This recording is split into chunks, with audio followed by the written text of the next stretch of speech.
A few weeks ago, everything felt normal, or at least I thought it was. It was a typical Thursday morning. The smell of bacon and coffee filling the kitchen as our two kids ran around the house, fighting over who got the last pancake.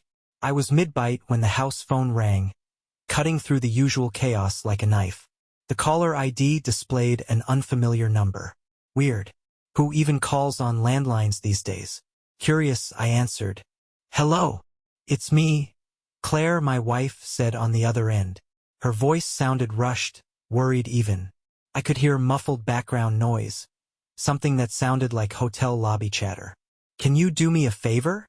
"Sure. What's up?" "My purse was stolen last night," she blurted out. "I need you to cancel our credit cards. I've already called the hotel, but they couldn't find it. Joy's arranging emergency replacement cards for work, but we need to act fast." Her explanation was rapid-fire, almost as if she'd rehearsed it. "How'd it happen?" I asked, surprised. Claire wasn't careless with her belongings. "I left it at the cashier's counter when I went to grab a newspaper," she sighed. "It's been one of those weeks, you know? Just scatterbrained." I didn't press further. People lose things, even careful ones like her.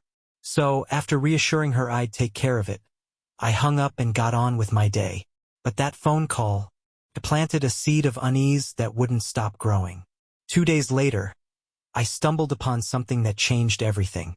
I was in the office looking for our home insurance documents when I accidentally knocked over a pile of papers. That's when I found her fidelity account statements. I didn't mean to snoop, really, I didn't. But something caught my eye. A $3,000 check withdrawal, dated just 2 days after her purse was stolen. What could she have possibly bought that cost that much? My gut twisted. Claire's inheritance had always been her separate account, one I respected. But this was strange. Jewelry, maybe, but she hadn't mentioned buying anything for me, and I hadn't seen her wearing anything new. And if it wasn't for her, then who? I decided to call the jewelry store listed on the statement. After all, there was no harm in asking, right? When I dialed, a polite woman answered. I kept my tone casual, explaining we had misplaced the purchase receipt and needed details for insurance purposes. Her response hit me like a brick. "Ah yes, that custom piece. Engraved, if I remember correctly. Would you like the inscription details, sir?" I froze. "Yes, please. To my love forever." My heart dropped. "Is there anything else I can help you with?"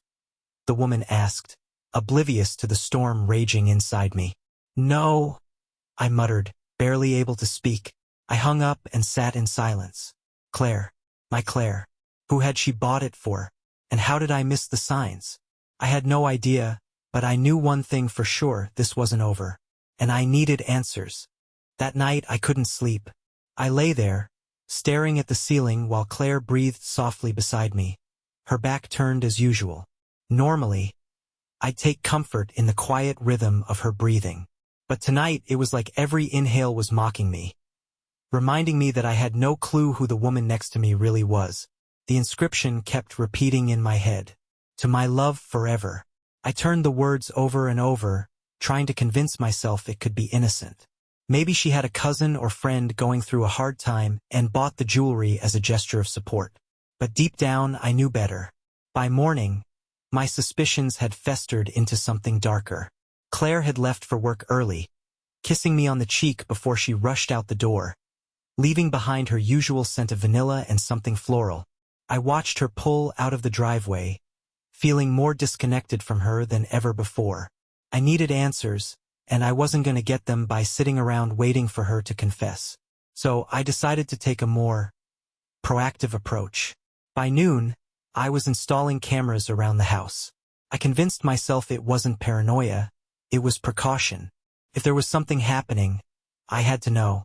I placed one discreetly in the living room, facing the couch where Claire spent most of her evenings scrolling on her phone or working late on her laptop. The second went in the kitchen, and the third went in our bedroom. I hated myself for it. I really did. But the alternative was worse. If I didn't do this, I'd be stuck wondering, and that would destroy me faster than the truth ever could. After setting everything up, I installed an app on my phone to monitor the feeds. Every angle of my home, right at my fingertips. I felt sick as I tested the cameras, seeing my life, our life, reduced to a series of secret recordings. That night, everything seemed normal. Claire came home, kicked off her heels at the door, and dropped her purse on the kitchen counter. She greeted me with a tired smile, the kind you give when the weight of the day is still clinging to you. Long day, she sighed, leaning into me for a quick hug. Yeah, I asked, keeping my tone casual. Anything interesting happen? She shrugged, grabbing a bottle of wine from the fridge. Just the usual. Meetings, emails, more meetings. I swear. Sometimes I think I spend more time at the office than at home. She poured herself a glass and sipped it slowly, her eyes distant. I studied her carefully. Was she lying? Was that distant look guilt? Or was I imagining things? After dinner, Claire settled on the couch with her laptop while I cleaned up the kitchen. I tried to act normal, even though every fiber of my being wanted to grab her by the shoulders and demand answers. Instead, I washed dishes and made small talk, asking about the kids' school projects and her upcoming weekend plans. Oh, I might have to work late Friday, she said, not looking up from her screen. Joy wants to go over some last-minute campaign changes before Monday. Late again? I asked, forcing a smile. You're working too hard. It's just temporary, she replied, her tone almost rehearsed. Once this campaign is over, things should settle down. I nodded, pretending to be reassured. But the truth was, her answer only added fuel to the fire. The first clue came Friday night. I sat in my office, pretending to work while the camera feeds streamed to my phone. Claire had come home later than usual, around 10:30 p.m. She looked flushed, her hair slightly messy, like she'd rushed in from the rain. But it hadn't rained. I watched as she slipped off her heels, her fingers lingering on her ankle like she was trying to massage away the ache. Then she opened her purse and pulled out her phone, scrolling through messages. After a few moments, she smiled, soft and secretive, like she was reading something that warmed her from the inside out. My stomach twisted as I zoomed in, trying to see what was on the screen, but the angle wasn't right. She set the phone down, poured herself another glass of wine, and disappeared upstairs. I waited a few minutes before following her. I found her phone on the nightstand. The temptation was overwhelming. I picked it up, my hands shaking as I debated whether or not to unlock it. Claire was in the shower, the sound of running water muffling any noise I might make. I knew the password, it was the same one she'd used for years. Taking a deep breath, I entered it. The screen unlocked with a soft click, revealing her home screen. My heart pounded as I navigated to her messages. There it was, a conversation with someone named L. My throat tightened as I scrolled through the messages. L. I can't stop thinking about last night. Claire, me too. I needed that. L. Next time we'll take our time. No rushing. Claire. I wish we didn't have to hide like this. I stopped reading, my vision blurring with rage. My hands trembled as I put the phone back on the nightstand, exactly how I found it. I stumbled out of the room, barely making it to the hallway before the full weight of what I'd seen hit me. Claire wasn't just hiding something. She was hiding someone. And now I knew exactly what I had to do. Saturday morning came too quickly, and the weight of the previous night's discovery clung to me like a suffocating fog. Claire acted normal, too normal. She woke up before me, humming softly as she made pancakes for the kids. I stood in the doorway of the kitchen, watching her with a mixture of anger and disbelief. How could she be so carefree after what I saw last night? Good morning, she greeted, flipping a pancake with perfect ease. I made your favorite blueberry. I forced a smile. Thanks. I sat down at the table, trying to act as though my world wasn't crumbling beneath me. The kids chattered about their weekend plans. Our daughter had a science project to work on, and our son was begging to go to the skate park. Claire promised to take him in the afternoon. She was the picture of a loving mother, and it made my stomach churn. I needed to clear my head. I needed space. I'm heading to the hardware store, I said, standing abruptly after finishing my coffee. Claire raised an eyebrow. On a Saturday? What's the rush? Just a few things to fix in the backyard, I mumbled, avoiding her gaze. She didn't press further, and I was grateful for that small mercy. The moment I got into my car, I pulled out my phone. I scrolled through Claire's messages with Elle again, this time taking screenshots of the most incriminating parts. I'd need evidence. If this led to a confrontation or worse, a divorce, I couldn't go into it empty-handed. But something was bothering me. I kept rereading the messages, searching for any clue about who Elle might be. They were careful not to mention names or specific locations, just vague, teasing hints about their encounters. But one message stood out. Elle, I'm counting down the days until the weekend getaway. The weekend getaway. My blood ran cold. Was it this weekend? Was that why she'd been acting so normal this morning? Because she was planning to leave me alone with the kids while she went off with him? I drove aimlessly for a while, my mind racing. Eventually, I pulled into a parking lot and dialed the only person I could trust with something like this. My best friend, Mike. Hey Jack, what's up? I hesitated, gripping the steering wheel as if it could anchor me to reality. Mike, I need your help. I think Claire is cheating on me. There was a pause, followed by a heavy sigh. Are you sure? Yeah. I found texts on her phone. My voice cracked. There's someone else. And I think she's planning to meet him this weekend. Jesus, Jack. He sounded as shaken as I felt. What do you need me to do? Can you watch the kids for a few hours? I need to find out where she's going. Of course. I'll be over in an hour. When I got back home, Claire was in the backyard, helping our son practice his skateboard tricks. I watched from the kitchen window, a bitter mix of love and betrayal twisting inside me. Part of me wanted to believe this was all a mistake, that I'd wake up and find it had been a nightmare. But the evidence was too clear. Hey! I called out, stepping onto the patio. Mike's coming over to hang out with the kids. I thought I'd run a few more errands. Claire barely glanced at me, too focused on our son. Okay, have fun, she said cheerfully. It stung. How easily she let me go, how little she cared about where I was going or what I was doing. Once Mike arrived, I drove straight to the jewelry store. I didn't know exactly what I was hoping to accomplish, but I needed to see for myself. Maybe talking to the staff would give me a clue about who Claire was buying gifts for. When I walked in, the same woman I'd spoken to on the phone greeted me. Welcome back, Mr. Wilson, she said with a polite smile. I forced myself to return the gesture. Actually, I was hoping to get more information about the piece my wife purchased. She nodded and disappeared into the back room.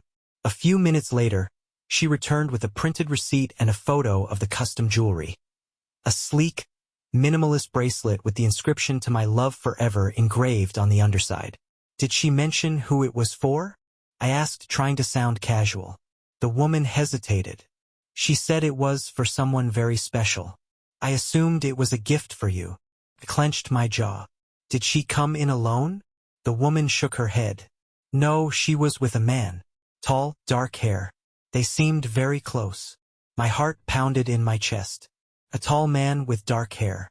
I thanked her and left the store, my mind spinning. Who was this man? Was he the mysterious L from the texts?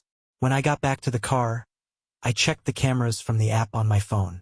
The live feed showed Claire in the living room, scrolling through her phone while our son played video games on the floor.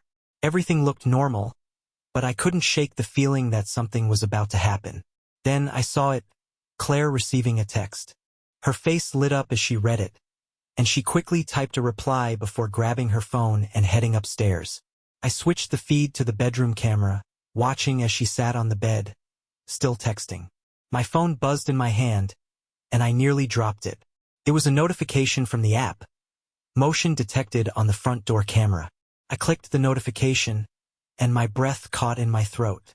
A man was standing at the door, tall, dark hair, and wearing a leather jacket. He rang the doorbell. I didn't wait to see what happened next.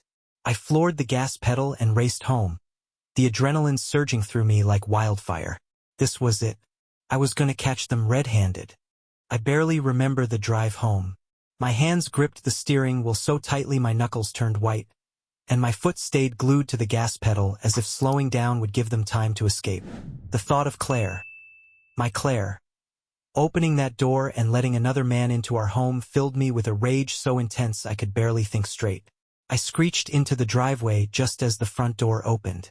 My heart slammed in my chest as I watched Claire step outside, closing the door softly behind her. She wasn't wearing the yoga pants and oversized sweatshirt she'd had on earlier. No, she'd changed into a fitted blouse and jeans, her hair down, lips glossy. She looked perfect. And there he was, standing at the bottom of the porch steps. Tall, dark hair, leather jacket. He had that confident stance, the kind that comes naturally to men who think they own the world. I could see him smirking as Claire reached out and touched his arm, like they'd done this 1,000 times before. I wanted to jump out of the car right then and there, grab him by the collar and demand answers. But something stopped me. I don't know if it was fear, shock, or some twisted need to see how far she would go, but I stayed frozen in the driver's seat, watching as they spoke in hushed tones. Claire glanced around nervously before leaning in to whisper something to him. He nodded, and she smiled. A soft, genuine smile that I hadn't seen on her face in months. My throat tightened as I watched her slip a small envelope into his jacket pocket. He gave her a quick kiss on the cheek, like it was the most natural thing in the world, and turned to leave. I waited until he was gone before I stormed inside. The front door slammed behind me, echoing through the house. Claire jumped, spinning around to face me. Her eyes widened, but she recovered quickly, forcing a laugh. "Jack, you scared me." I ignored her fake smile, my gaze locked on the small pink blush that stained her cheek, the same spot where he had kissed her. "Who was that?" I asked, my voice low and controlled. Her smile faltered. "What do you mean?" "The guy who was just here. Who was he?" She hesitated, her fingers fiddling with the hem of her blouse. "Oh, him? That was just a delivery guy." I let out a bitter laugh. "A delivery guy? Funny. I didn't see him carrying any packages." She shrugged, still trying to act casual. "It was something for work. Joy asked him to drop off some marketing materials. No big deal." I took a step closer, my jaw clenched. "You sure about that, Claire? Because I saw you give him something." "What was in the envelope?" Her eyes darted to the side for a split second, just enough for me to notice. "It's nothing," she said quickly. "Just some documents for the campaign." I could feel the heat rising in my chest. She was lying badly. I had proof of her affair sitting on my phone, but something in me wanted to hear her say it. I wanted her to admit it, to finally stop pretending. "Where are the documents, Claire? Let me see them." Her face went pale. "Jack, you're overreacting. Show me." She took a step back, her breathing quickening. "I don't have them. He already took them with him." I laughed again, but this time it came out bitter and raw. "You're really sticking to that story, huh? Even now?" I pulled out my phone and shoved it toward her. "What about these texts? What about L? Who is he?" "Claire." Her eyes widened as she saw the messages, the color draining from her face. "Jack, let me explain." "Explain what?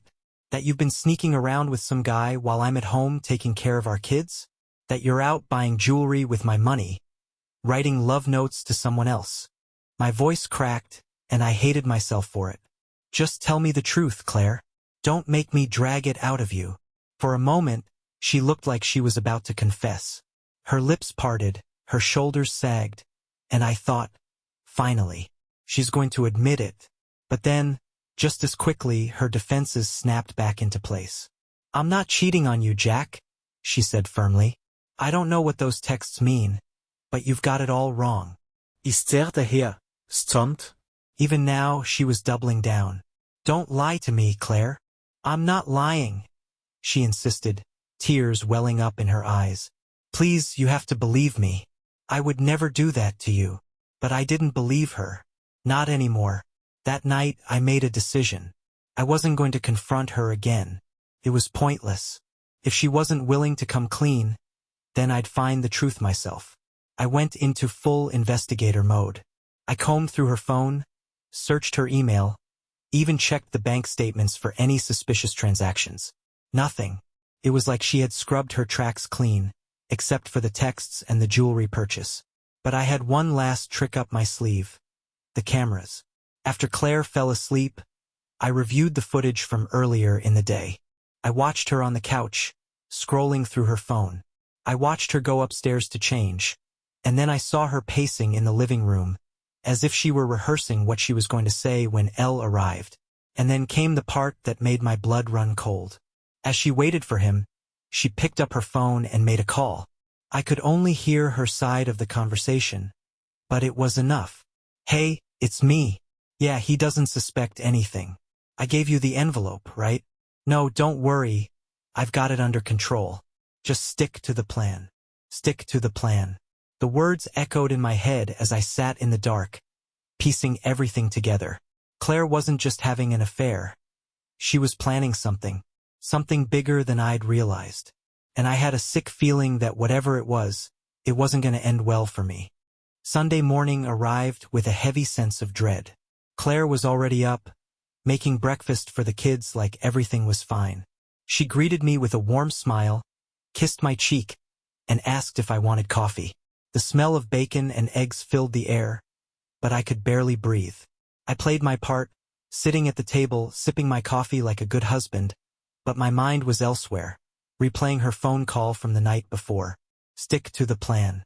Those words were like poison, spreading through my veins. After breakfast, Claire offered to take the kids to the park. I agreed without hesitation. I needed her out of the house, away from me, so I could think. As soon as the door closed behind them, I sprang into action. I went straight to the bedroom, tearing through her drawers, her closet, her nightstand. I wasn't proud of it, but I was desperate. I checked the usual hiding spots. Under the mattress, behind picture frames, inside old shoeboxes. Nothing. Then I remembered the envelope. I went to her purse, which was still hanging on the chair in the kitchen. My hands trembled as I unzipped it and rifled through the contents. Wallet, makeup bag, keys, and then, buried at the bottom, another envelope. This one was plain white, unmarked. I pulled it out and opened it with shaky fingers. Inside was a handwritten note. Room 302. Friday night. Don't be late. There was no name, no signature, but the message was clear. My chest tightened as I tried to make sense of it. Was this where she'd met him 2 nights ago? Or was it where she was planning to meet him next? I stuffed the note back into the envelope and pocketed it. I wasn't done yet. I needed more. I headed to the garage, where Claire kept a box of personal items she didn't want cluttering the house. Old journals, photo albums, random knickknacks. Most of it looked innocent enough, but at the bottom of the box, I found something strange. A second phone. It wasn't her usual smartphone. This one was a cheap burner phone, the kind you could pick up at any convenience store. My heart pounded as I turned it on. There was no password, and the screen lit up instantly, revealing a series of messages. Elle, miss you already. Claire, Friday night was perfect. Can't wait to see you again. Elle, did you tell him anything? Claire, no. He doesn't know. He won't know until it's too late. I nearly dropped the phone. I felt like I was drowning, my lungs filling with water as I read the messages over and over. He won't know until it's too late. What did that mean? What were they planning? I needed answers, and I needed them fast. I grabbed my laptop and pulled up the security camera footage again, this time rewinding to Friday night. I watched as Claire left the house around 7 p.m., dressed in the same fitted blouse and jeans she wore when Elle had come to the door the day before. She got into her car and drove off, disappearing down the street. I switched to the outdoor camera, tracking her movements until she was out of range. My fingers hovered over the keyboard, itching to dig deeper. Then it hit me, the GPS tracker. A few months ago, I'd installed a GPS tracker in Claire's car, mainly as a safety measure. We'd had a string of break-ins in the neighborhood, and I wanted to be able to locate her if anything ever happened. I never thought I'd be using it like this. I logged into the tracking app and pulled up her route from Friday night. The map showed a blinking red moving steadily across town, stopping at a familiar location. The Sunrise Motel. My breath hitched. The Sunrise Motel wasn't the kind of place you stayed for a family vacation. It was the kind of place you went when you didn't want anyone to know you were there. I grabbed my keys and headed out the door. I needed to see it for myself. I didn't have a plan. I wasn't even sure what I was hoping to find. But I knew I couldn't sit at home and wait for the truth to come to me. The drive to the motel felt like an eternity, every second stretching out in slow motion. By the time I pulled into the parking lot, my hands were slick with sweat. I sat there for a moment, trying to calm my racing heart, before stepping out of the car. Room 302. I found it easily enough, tucked away at the far end of the motel. The door was closed, the blinds drawn, but I could see the faint outline of someone moving inside. My fists clenched at my sides as I stood there, staring at the door, debating whether or not to knock. Then, before I could make a decision, the door opened. It wasn't Claire who stepped out. It was the man from the doorstep, the one with the dark hair and leather jacket. He looked around cautiously, like he was making sure the coast was clear, before locking the door behind him. I ducked behind a nearby car, my heart pounding in my ears as I watched him walk to the parking lot. He got into a black sedan and drove off, leaving me standing there, unsure of what to do next. I knew I should leave, but curiosity got the better of me. I crept toward the door, my hand trembling as I tried the handle. It was locked. Of course it was. But then I noticed the window. The blinds were slightly open, just enough for me to see inside.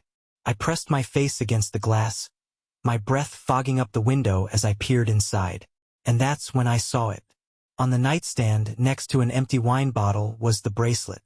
The same bracelet Claire had bought from the jewelry store. The one with the inscription, "To my love forever." I stumbled back, my chest heaving as the full weight of the betrayal hit me. Claire had been here, with him. I didn't know how long I stood there, frozen in place, but eventually, I forced myself to move. I got back in my car and drove home, my mind racing with questions. Who was this man? Why was she lying to me? And what the hell was the plan she was so determined to keep hidden? I barely slept that night. The house was quiet, but my mind was anything but. The image of that bracelet on the nightstand haunted me like a ghost, and the burner phone messages played on repeat in my head. He won't know until it's too late. Too late for what? I stared at the ceiling, listening to Claire breathe softly next to me, and for a moment, I wondered how we got here. Was there a single moment when things changed, or had this been building for years without me noticing? I pushed the thought aside. I couldn't afford to dwell on what had already happened. I had to focus on what was coming next. By morning, I had a plan. If Claire was hiding something, I was going to find it. But this time, I wasn't going to sit back and wait for the pieces to fall into place. I was going to force her hand. As she got ready for work, I leaned against the bathroom door, watching her apply her makeup. "Busy day ahead?" I asked, keeping my tone light. She glanced at me through the mirror and smiled. "Yeah. Joy and I have a meeting with a new client this afternoon, but it shouldn't be too bad." She was good. Too good. If I didn't already know the truth, I might have believed her. "Well, don't work too hard," I said, kissing her on the cheek. "Maybe we can have a date night tonight, just the two of us." She hesitated for a split second before nodding. "I'd like that." Liar. As soon as she left, I made a call to Mike. "I need you to cover for me again," I said, pacing the living room. "Something big is going down, and I need to be ready for it." "I'm here for you, man," he said without hesitation. "What's the plan?" "I'm going to follow her." Mike sighed. "Jack, are you sure that's a good idea?" "I don't have a choice. She's hiding something, and I need to know what it is." "Okay," he said after a moment. "Be careful, and call me if you need backup." I hung up and grabbed the burner phone from the garage, scrolling through the messages again. There was a new one from L, sent just that morning. "L, room 302 tonight. Same time." I clenched my jaw, the anger simmering just beneath the surface. She thought she could lie to my face and then sneak off to meet him again? Not this time. I spent the rest of the day preparing. I packed a small bag with everything I thought I might need. my phone, a voice recorder, and the camera from the bedroom that I'd temporarily removed. I didn't know what I'd find when I followed her, but I wanted evidence. Undeniable proof of whatever was going on. By the time evening rolled around, my nerves were on edge. Claire came home around 6 p.m., looking as calm and collected as ever. She kissed me hello, made small talk about her day, and helped the kids with their homework. It was like she'd perfected the art of living a double life. After dinner, she excused herself to take a shower. I waited until I heard the water running before slipping into the garage and climbing into my car. I parked down the street, far enough away that she wouldn't notice me when she left. The minutes dragged by, each one making my heart race faster. Finally, around 8:30 p.m., I saw her car pull out of the driveway. I waited a few seconds before starting my engine and following her. She drove across town, taking the same route as before. I stayed a few cars behind, careful not to get too close. My palms were slick with sweat, and I wiped them on my jeans, forcing myself to stay calm. This wasn't just about catching her in the act, it was about understanding why. Why had she done this to us? As expected, she pulled into the parking lot of the Sunrise Motel. I parked across the street, watching as she got out of the car and walked toward room 302. She didn't even hesitate. I grabbed my bag and followed her. My footsteps felt heavy, like I was walking toward the end of something I didn't want to face. But I couldn't turn back now. When I reached the door, I pressed my ear against it, listening. Muffled voices. Claire's laugh. His voice, deeper, responding. I couldn't make out the words, but the tone was unmistakable. Intimate. Familiar. My stomach twisted into knots.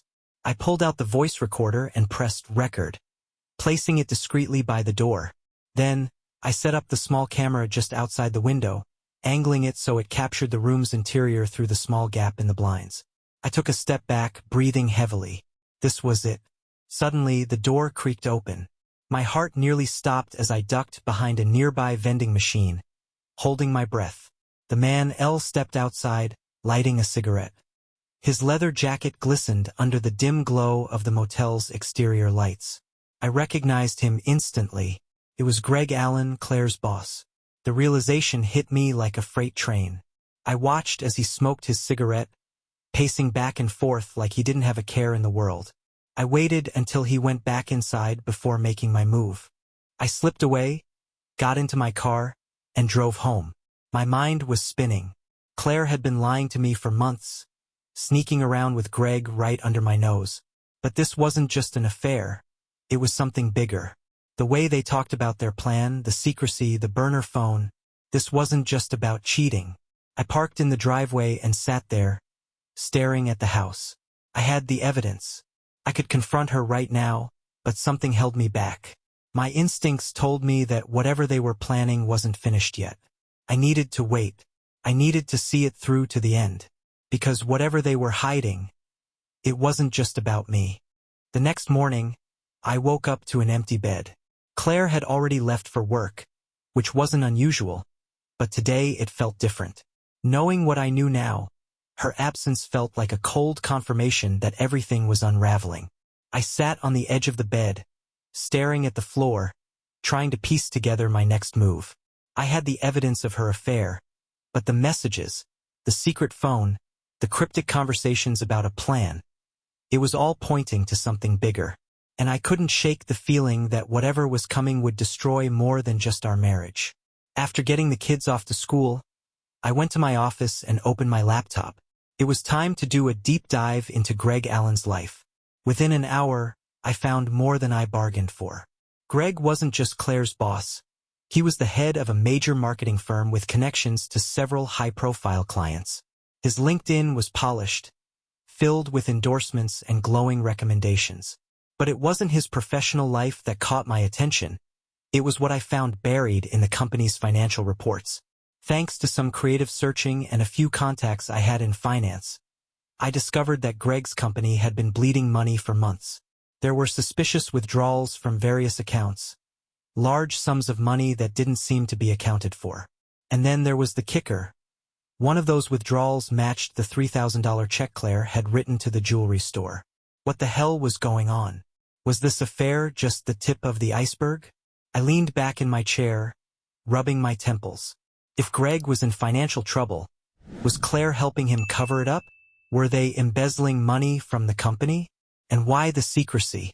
Why the burner phone and the motel meetings? I needed more information. I decided to pay a visit to Greg's office.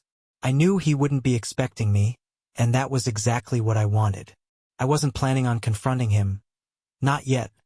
But I needed to get a feel for the man behind the leather jacket and the smirk. When I arrived at the sleek office building, I walked in like I belonged there. Confidence was key in situations like this, and luckily, I'd had years of practice faking it. I bypassed the receptionist with a polite nod and headed straight for the elevators. On the 10th floor, I found Greg's office at the end of a long hallway. The door was slightly ajar, and I could hear him talking on the phone. I lingered just outside, listening. "Yeah, don't worry," he was saying. "Everything's on track. Claire's handling her part, and once it's done, we'll be in the clear." My pulse quickened. Claire's handling her part. What part? What were they setting up? Greg chuckled softly. "He doesn't suspect a thing. By the time he figures it out, we'll be long gone." I stepped back, my mind racing. I needed to get out of there before he spotted me. As much as I wanted to burst into the office and wipe that smug smile off his face, I knew I had to be patient. Back home, I reviewed the security footage from the past few days. I was looking for any clues I might have missed, any hint about what Claire and Greg were planning. And then I found it, something I hadn't noticed before. On Thursday night, after I'd gone to bed, Claire had snuck into the office and taken something from my desk. I rewound the footage and zoomed in, my stomach twisting as I recognized what she was holding. My business contract with a small startup I'd invested in last year. It wasn't a major deal, but the company had potential, and if everything went well, it could be worth a lot of money in the future. Why would she need that? I flipped through the documents on my desk, trying to see if anything else was missing. That's when I found it. A printed email, half buried under a stack of papers. It was from Claire to Greg, sent late last night. Subject: Final steps. I have the documents. Everything's ready for Friday. Make sure we stick to the timeline. If Jack catches on, it's over. I stared at the email, my heart pounding. Friday. That was tomorrow. Whatever they were planning, it was happening tomorrow. I knew I couldn't do this alone. I called Mike. "I need you," I said, my voice shaking. "I think Claire and her boss are setting me up for something, and I need backup." Mike didn't hesitate. "Tell me where to be." "I'll text you the address," I said. "We're going to the Sunrise Motel tomorrow night. That's where everything's going down." The rest of the day was a blur. I picked up the kids from school, helped them with their homework, and tried to act normal, but my mind was elsewhere. Claire came home around 6 p.m., looking more tired than usual. She kissed me on the cheek and went straight to the bedroom to rest. I watched her closely, wondering if she could sense my suspicion. But if she did, she didn't show it. That night, as she slept next to me, I lay awake, replaying the events of the past week in my head. The texts, the burner phone, the hotel meetings, the stolen documents. None of it made sense yet, but I knew I was close to figuring it out. One more day, one more night, and then I'd have the truth. Friday morning arrived with a chill in the air that seeped into my bones. Claire was up early, humming softly as she packed her bag for another long day at work. She seemed relaxed, like a woman with no secrets to hide. But I knew better. I watched her from the doorway, trying to memorize every detail. The way her hair fell over her shoulders, the way she double-checked her lipstick in the mirror.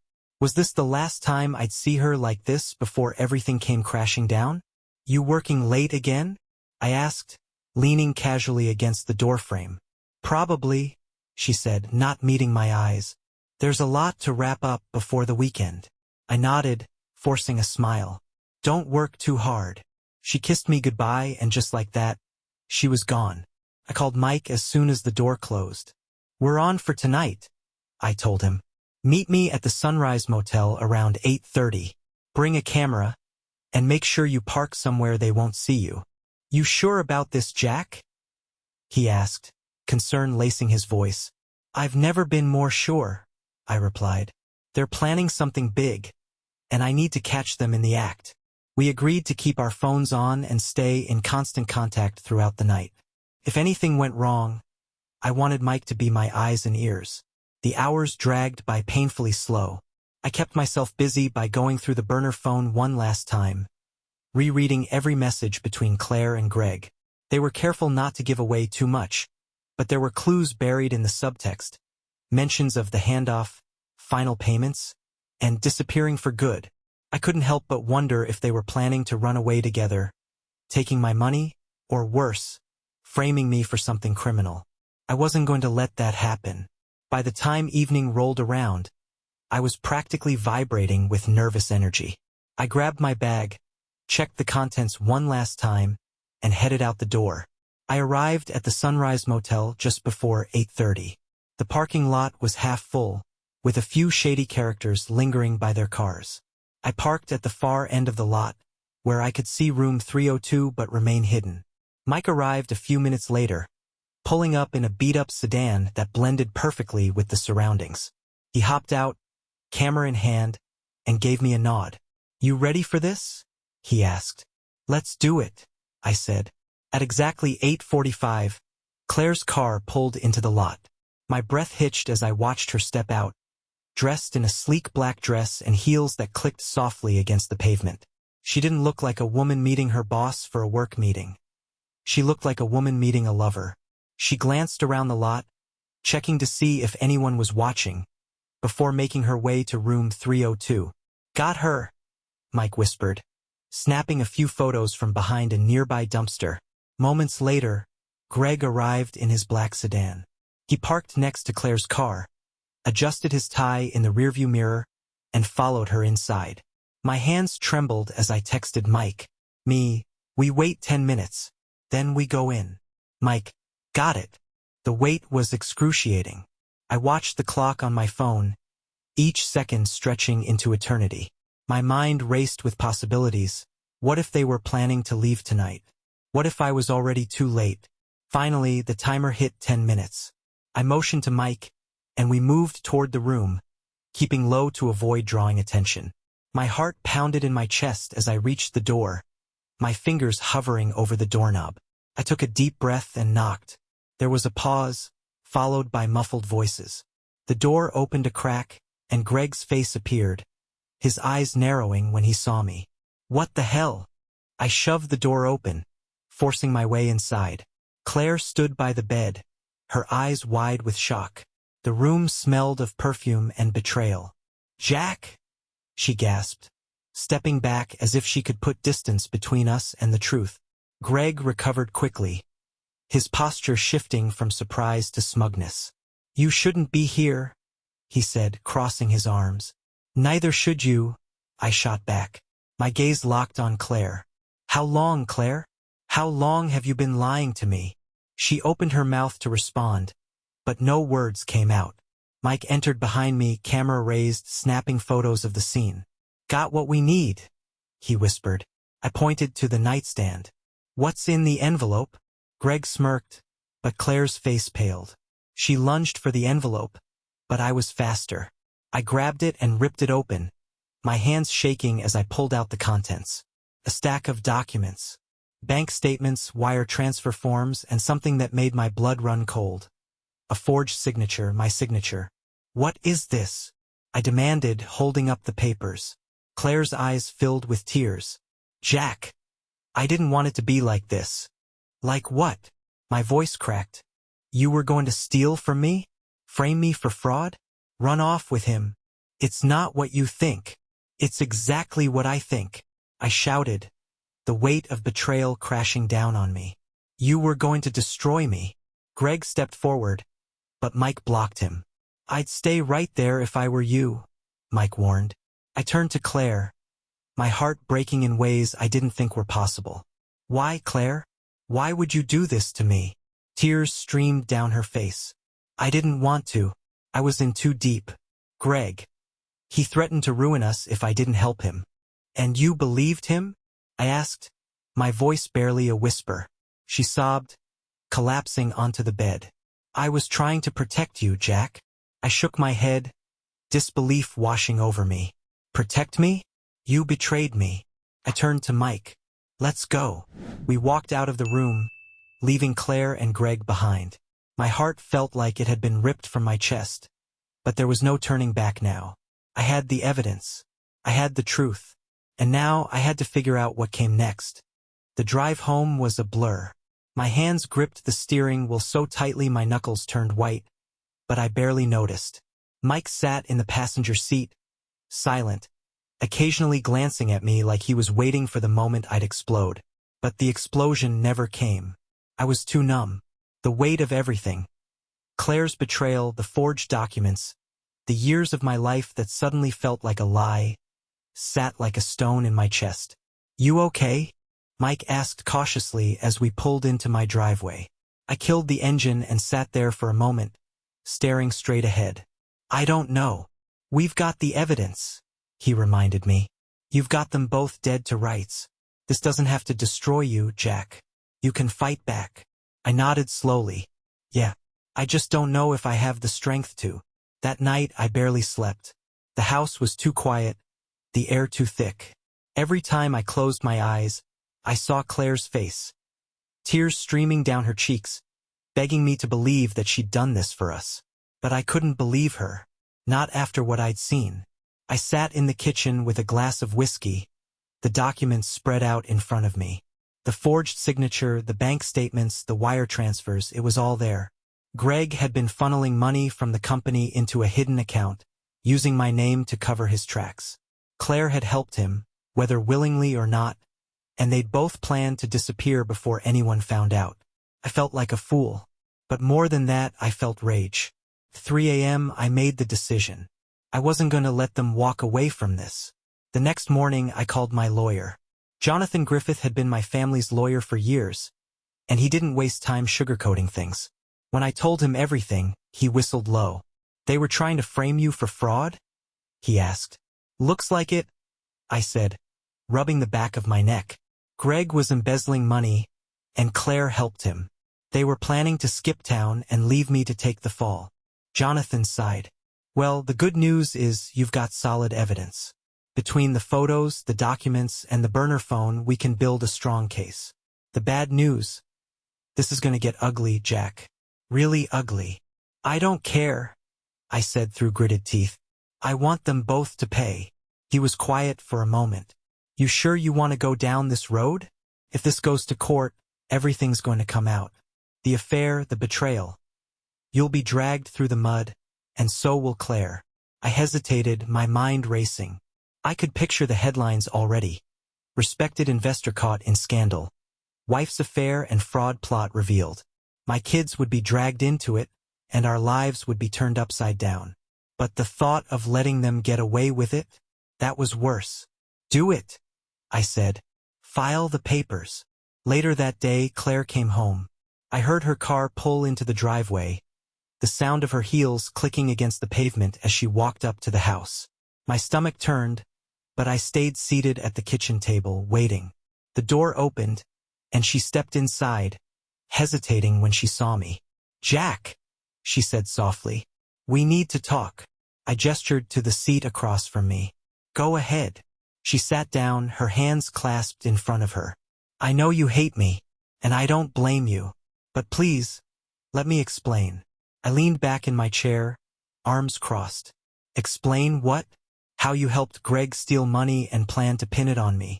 How you cheated on me for months and lied to my face every day. Tears welled up in her eyes. I didn't mean for it to get this far. At first, it was just... Greg said it was a one-time thing. The company was struggling, and he needed help moving some funds temporarily. I believed him. I thought it would be over quickly. But it wasn't, I said coldly. You kept helping him. She nodded, wiping at her eyes.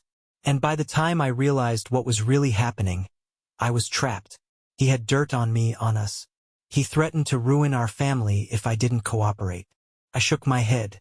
So you decided to ruin us yourself? I didn't know what else to do. she cried. I was scared, Jack. I didn't want to lose everything. I didn't want to lose you. You lost me the second you chose him over me, I said, my voice hard.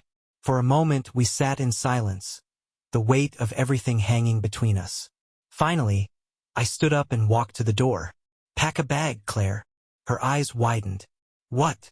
I filed for divorce this morning. The papers will be served soon. But for now, I want you out of this house. She sobbed, her shoulders shaking. Jack, please, don't do this. I love you. I laughed bitterly. If you loved me, you wouldn't have done any of this. She tried to reach for me, but I stepped back. Go, Claire. I've heard enough. By the time she left, the house felt emptier than it ever had. I stood by the window, watching her car disappear down the street.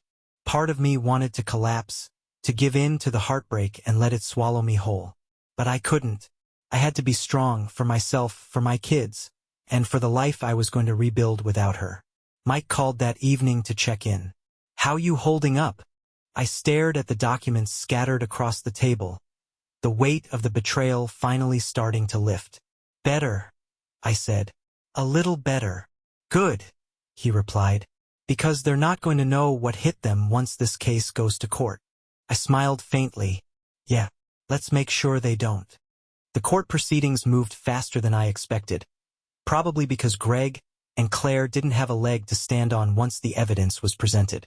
My lawyer, Jonathan, was relentless, making sure the forged documents, bank transfers, and photos painted the picture of a carefully crafted betrayal. Greg tried to play the victim, claiming Claire manipulated him into embezzling the money. Claire, on the other hand, broke down on the witness stand, sobbing about how she'd made a mistake and let fear guide her. None of it mattered. The judge saw through their lies and handed down a swift decision. Greg was sentenced to prison for financial fraud, and Claire faced civil penalties and a ruined reputation. As for me, the judge acknowledged the attempt to frame me and dismissed any criminal charges tied to my name. I walked out of that courtroom with my freedom intact, but my heart was a different story. The divorce was finalized a month later. I didn't feel victorious when I signed the papers. It wasn't the cathartic release you see in movies or hear about from friends. It was quiet, bittersweet, like closing a chapter in a book you never wanted to end. Claire didn't fight me for the house or custody of the kids. Maybe she knew she couldn't win, or maybe she just didn't have the energy to try. Either way, I was left with an empty house and 2 kids who didn't fully understand why Mom wasn't coming back. Explaining it to them was one of the hardest things I've ever done. I kept it simple, telling them that Mom and Dad were better off living apart, and that we'd both always love them no matter what. The lies stopped there. One night, after the kids were asleep, I sat on the patio with Mike, sipping whiskey. Feels weird, doesn't it? He said, swirling the amber liquid in his glass. What? Getting your life back? I chuckled softly. If that's what this is, it sure doesn't feel like it yet. It will, Mike said. You're free, Jack. You've got a second chance. Take it. I stared out at the darkened yard, the cicadas humming in the background. I wasted years on her, I muttered. I didn't see the signs. I didn't protect myself. Don't do that, he warned. Don't make this about what you missed. She made her choices and you did everything you could. You can't fix the past, but you've got the future wide open. That's what matters. He was right. As much as it hurt to admit, my life wasn't over. It was just beginning again. The next morning I went into full dad mode. I made pancakes for the kids, took them to the park, and helped them build a pillow fort in the living room. For the first time in what felt like forever, the house was filled with laughter. The sound wasn't tainted by suspicion or hidden betrayal. It was pure, simple, and exactly what I needed. Later that night, after the kids had gone to bed, I sat in the living room and scrolled through my phone. I deleted the camera feeds, the burner phone messages, and all the photos I'd taken as evidence. I didn't need them anymore. Then I did something I hadn't done in months. I blocked Claire's number. It was time to close the door for good. 6 months later, I found myself in a new apartment, a smaller place but perfect for me and the kids. I was in the middle of unpacking when my phone buzzed. A message from Mike. Drinks tonight? I hear they've got live music. I grinned and replied, You buying? Don't push your luck. I laughed, the sound surprising me. I hadn't laughed like that in a long time. When I arrived at the bar, Mike was already there, 2 drinks waiting on the table. The place was packed, and the live band was halfway through a set of classic rock covers. I sat down and took a long sip of my drink, letting the noise and energy of the place wash over me. See anyone you like? Mike teased, gesturing to the crowd. Not tonight, I said with a smirk. But who knows? I'm open to possibilities. As the night went on, I felt lighter than I had in years. I wasn't fully healed, and I knew I wouldn't be for a while. But for the first time since Claire's betrayal, I felt something resembling hope. Hope that I could rebuild, hope that I could trust again, and hope that I could find someone who wouldn't tear my life apart from the inside.